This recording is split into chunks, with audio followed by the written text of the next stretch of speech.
Sudarlun, Kepolisian Resort Banda Aceh menangkap 7 tersangka pencurian kendaraan bermotor yang selama ini beroperasi di wilayah hukum Polresta Banda Aceh.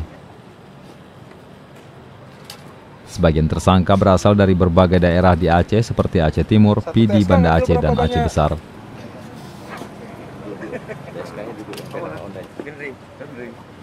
Ketujuh pelaku diciduk secara terpisah dalam serangkaian operasi Sikat Rencong 2018 yang berlangsung 23 November hingga 12 Desember lalu. Dari beberapa keterangan mereka memang ada yang lebih dari satu kali, ada juga yang baru.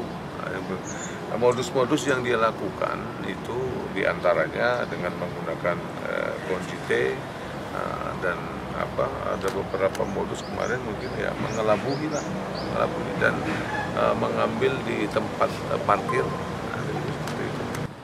Bersama mereka, polisi juga mengamankan sejumlah barang bukti kejahatan berupa sepeda motor milik warga yang kini diparkir di kompleks Polresta Banda Aceh. Dari Banda Aceh, Muhammad Ansar, Serambion TV.